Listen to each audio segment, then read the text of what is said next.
আসসালামু আলাইকুম এভরিওয়ান। এই ভিডিওতে আমরা আলোচনা করব রসায়নের চতুর্থ অধ্যায় পর্যায় সারণী সম্পর্কে। আজকে হচ্ছে এই অধ্যায়ের প্রথম লেকচার।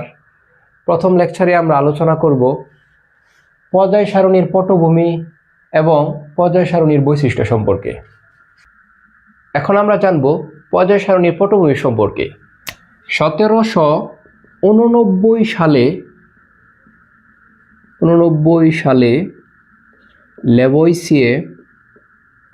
ল্যাভোইসিয়ে মৌলিক পদার্থ সমূহকে ধাতু ও অধাতু এই দুইটি ভাগে ভাগ করেন। কি বললাম যে 1789 সালে ল্যাভোইসিয়ে মৌলিক পদার্থ সমূহকে ধাতু ও অধাতু এই দুটি ভাগে ভাগ করেন। তিনি oxygen, nitrogen, hydrogen, phosphorus, mercury, zinc এবং সালফার ইত্যাদি মৌলিক পদার্থসমূহকে ধাতু ও অধাতু এই দুইটি ভাগে ভাগ করেন।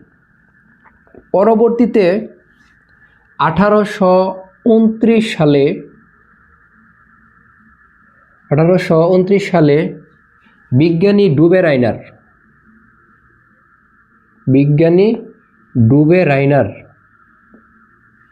তিনি ত্রয়ী সূত্র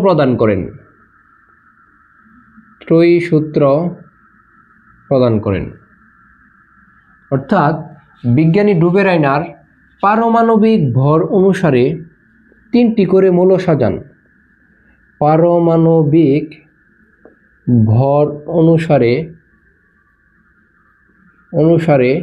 তিনটি করে মৌল সাজান এবং তিনি লক্ষ্য করেন দ্বিতীয় মৌলের পারমাণবিক ভর প্রথম এবং তৃতীয় মৌলের পারমাণবিক ভরের যোগফলের অর্ধেক বা তার কাছাকাছি। যদি আমরা উদাহরণের মাধ্যমে ব্যাপারটা একটু বোঝার চেষ্টা করি তাহলে খুব সহজেই ইনশাল্লাহ আমরা বুঝতে পারবো। তো আমরা যদি পর্যায় সারণীর প্রথম গ্রুপে অবস্থিত মৌলগুলি থেকে লিথিয়াম, সোডিয়াম এবং পটাশিয়ামদেরকে নেই তাহলে আমরা দেখতে পাবো যে লিথিয়ামের পারমাণবিক ভর হচ্ছে 7, পটাশিয়ামের 39, তাহলে সোডিয়ামের পারমাণবিক ভর হবে প্রথম এবং তৃতীয় মৌলের পারমাণবিক ভরের যোগফলের অর্ধেক বা তার কাছাকাছি 23। তাহলে আমরা সকলেই জানি সোডিয়ামের পারমাণবিক ভর হচ্ছে কত? 23।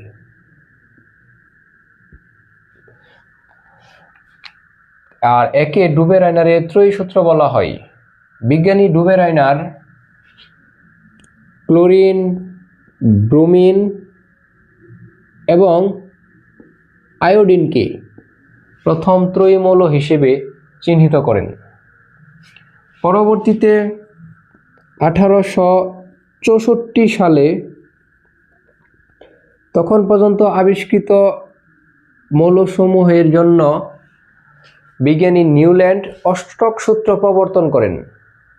সূত্রটি এরকম ছিল যে মৌলসমূহকে যদি তাদের পারমাণবিক ভরের ছোট থেকে বড় আকারে সাজানো যায় তবে যে কোনো একটি মৌলের ধর্ম তার অষ্টম মৌলের ধর্মের সাথে মিলে যায়। এটি ছিল অষ্টক সূত্র। তাহলে আমরা কি জানতে পারলাম যে বিজ্ঞানী নিউল্যান্ড 1864 সালে তখন পর্যন্ত আবিষ্কৃত মৌলসমূহের জন্য অষ্টক সূত্র প্রবর্তন করেন। অষ্টক সূত্রটি এরকম ছিল যে মৌলসমূহকে যদি তাদের পারমাণবিক ভরের ছোট থেকে বড় আকারে সাজানো যায় তবে যে কোনো একটি মৌলের ধর্ম তার অষ্টম মৌলের ধর্মের সাথে কি মিলে যায়। তাহলে 1864 সালে নিউল্যান্ড তিনি অষ্টক সূত্র প্রবর্তন করেন। অষ্টক সূত্র তিনিও কিন্তু পারমাণবিক ভরের ছোট থেকে বড় আকারে সাজানোর কথা বলেছেন। অর্থাৎ পারমাণবিক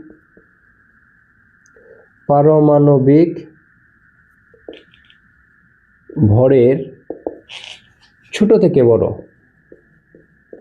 ছোট থেকে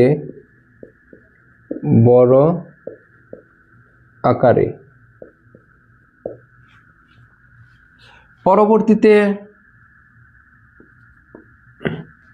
রাশিয়ান বিজ্ঞানী মেন্ডেলিভ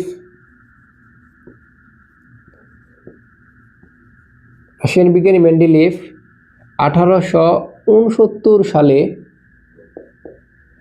সকল মৌলের ধর্ম পর্যালোচনা করে তিনি একটি সূত্র প্রদান করেন, সেটি হচ্ছে পর্যায় সূত্র প্রদান করেন।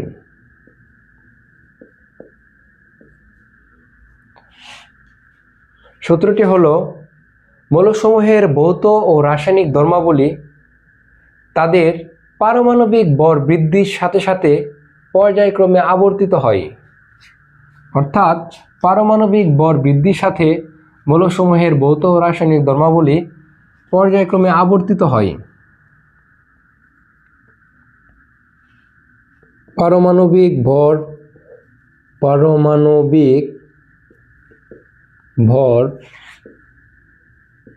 বৃদ্ধির সাথে তাদের ভৌত ও রাসায়নিক ধর্মাবলী পর্যায়ক্রমে আবর্তিত হয়। আমরা জানি পটাশিয়ামের পারমাণবিক ভর 39 এবং আর্গনের পারমাণবিক ভর 40। তা সত্ত্বেও পটাশিয়ামের পূর্বে আর্গনকে বসানো হয়েছিল, অর্থাৎ আর্গনের পারমাণবিক ভর হচ্ছে 40 এবং পটাশিয়ামের পারমাণবিক ভর হচ্ছে 39। মেন্ডেলিভের সূত্র অনুযায়ী আর্গনের পূর্বে পটাশিয়ামকে বসানোর কথা ছিল, কারণ পটাশিয়ামের পারমাণবিক ভর কম।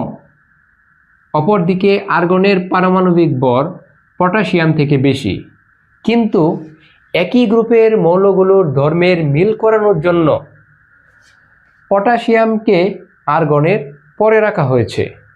অর্থাৎ এরকম কিছু ত্রুটি ছিল।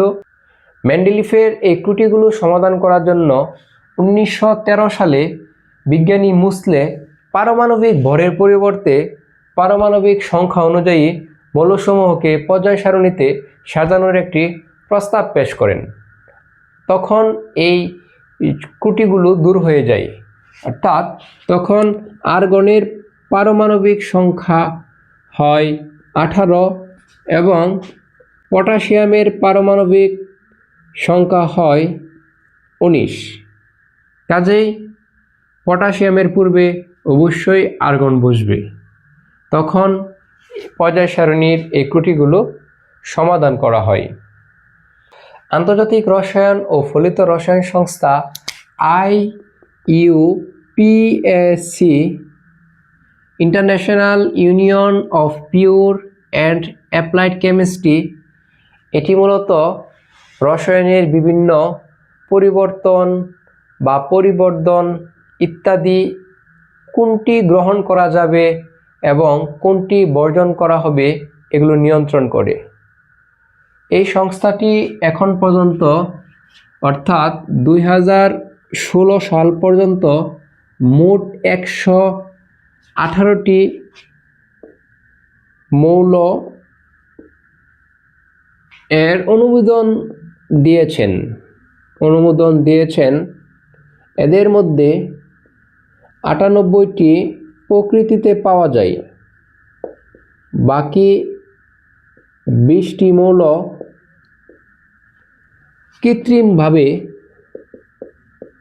রসায়নাগারে বা গবেষণাগারে তৈরি করা হয়েছে। এখন আমরা আলোচনা করব পর্যায় সারণীর বৈশিষ্ট্য সম্পর্কে। তাহলে এখন আমাদের জানা প্রয়োজন পর্যায় সারণী মানে কি। পর্যায় সারণী মূলত একটি ছক বা টেবিলে যেরকম সারি ও কলাম থাকে ঠিক তেমনইভাবে পর্যায় সারণীতেও রয়েছে সারি ও কলাম। আমরা জানি পর্যায় সারণীতে পর্যায় রয়েছে 60টি এবং গ্রুপ রয়েছে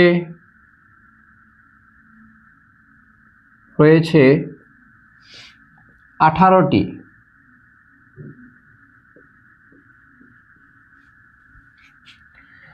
পর্যায় পর্যায় হচ্ছে বাম থেকে ডানে আনুভূমিক বরাবর সারিগুলোকে বলা হয় পর্যায়। উলম্ব বরাবর খাড়া এই স্তম্ভগুলোকে বলা হয় গ্রুপ বা কলাম। তারপর পর্যায় 1 এ মৌল রয়েছে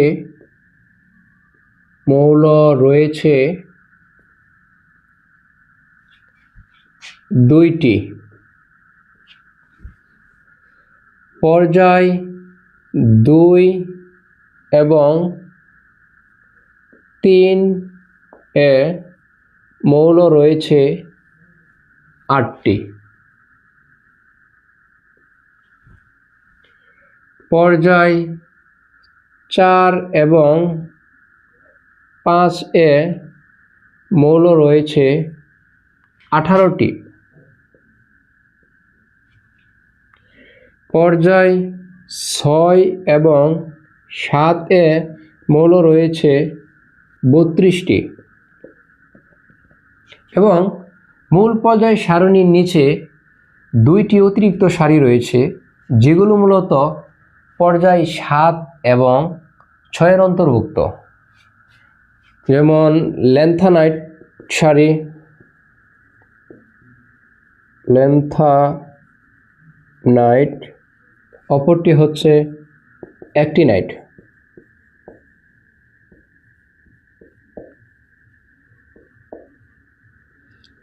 সাতান্ন থেকে 71 পারমাণবিক সংখ্যা বিশিষ্ট মৌলসমূহ ল্যান্থানাইট সারির অন্তর্ভুক্ত। অপরদিকে 89 থেকে 103 পর্যন্ত পারমাণবিক সংখ্যা বিশিষ্ট মৌলসমূহ অ্যাক্টিনাইট সারির অন্তর্ভুক্ত। আর এগুলো যথাক্রমে পর্যায় 6 এবং 7 এ অন্তর্ভুক্ত। ষষ্ঠ পর্যায়ের মৌল হচ্ছে ল্যান্থানাইট এবং সপ্তম পর্যায়ের মৌলগুলো হচ্ছে অ্যাক্টিনাইট সারির মৌল এবং গ্রুপ নম্বর 3 এ অবস্থিত।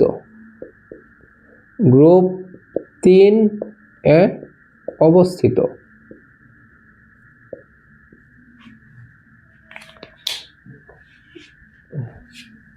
পর্যায় সারণীর গ্রুপ 1 এবং গ্রুপ 18 এ মৌল রয়েছে 7টি করে, অর্থাৎ প্রত্যেকটি গ্রুপে 7টি করে মৌল রয়েছে।